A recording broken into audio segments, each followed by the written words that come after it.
Well, let's get even more on this because we can now speak to a man who knows both sides well. Former Swiss and Arsenal defender Johan Djourou joins us live from Stuttgart this afternoon. Johan, good to speak to you. We were just hearing there that England are practising in a back three, looking like they're going to be changing their formation for this quarter-final. What do you make of that? Hi, Joe. It's a good sign for Switzerland. I think that when a team has to change their plans or has to think about their plans, think about the idea, that shows that something hasn't really worked well. And I think that England, we're all aware that it hasn't really worked, even though they have, I think, for me, the best team in the tournament. So for Switzerland, I think it's a great sign that Switzerland is a real threat for England. And I think that it's going to be a tough game for England, I think. Yeah, because they have looked a threat. Worth remembering, Switzerland have never got beyond the quarterfinals of a major tournament. But do you think there is a real belief that they can progress on Saturday?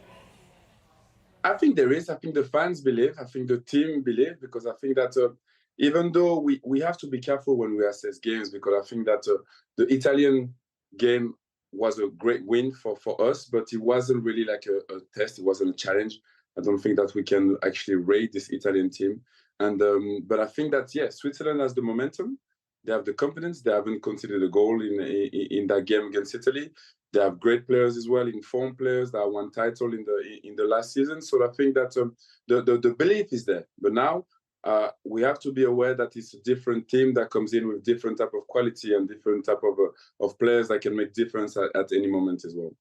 But we did see Switzerland really taking the game to Italy in that last 16 tie, scoring those goals, defending really well. Do you think this is a really well-rounded side? Is it a complete side? Yeah, I think that Switzerland's been around for a while. I think that we qualified for every major tournament in the last years. We went to the knockout stage. We beat France in the last Euro. So the little difference is maybe now that to make the big statements on beating a favorite. I think England is one of the big favorites of this tournament. So the team is growing. The team is progressing. I think we have all the players with a lot of experience. We think about Granit Xhaka, we think about Jan Sommer, we think about Akanji, and with the young players coming in as well and having played very, very, very well until now. Is this the best Switzerland team that you can remember? I think it's always tough to compare. I think eras. I remember a game where people even talk about that game today against Argentina in 2014 World Cup in Brazil, where the game was just amazing and the team was great. But I think now we have to admit that the players are playing abroad more. They're playing in big clubs more. So I think that we have to say that this team is if they go through, and even though one of the best team in the history for sure. And of course, England fans know Granit Xhaka well. I had some issues with the Switzerland manager Murat Yakin going into the tournament. What can you tell us about that? No, very interesting situation. I think that Granit is a big personality. We saw it at his time in Arsenal. I think that the manager had a philosophy, had an idea of a tactical aspect of the game. But Granit, being around a great manager all around his career, had maybe a different point of view in a way Switzerland had to play, and he made them understand it. Even as well, sometimes in the tempo of the training, in the intensity in the training wasn't that great, and that's why we had a bit of trouble. And that is well the reason why Switzerland didn't perform that well in the qualification, because Granit Xhaka has such an impact. But now, as we saw, the tactical aspect of the game is well changed for Switzerland.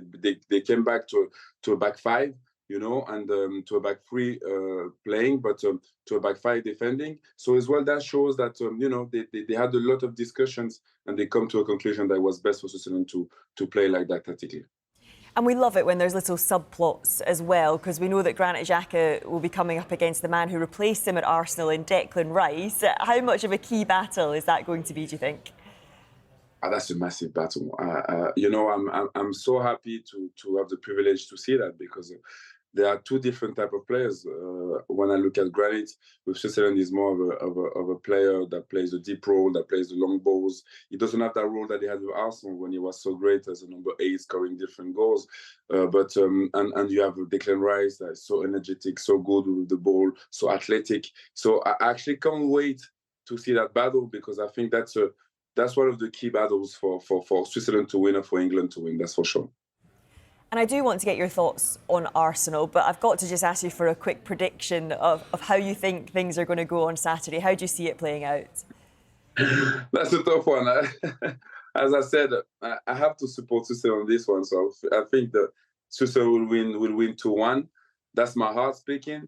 And in another way, I cannot see England not respond to what they've been through. I cannot see England not react from being nearly sent home against Slovakia and just being the same team. So I'm just scared that it's going to be the point where they're going to actually react and actually beat Switzerland.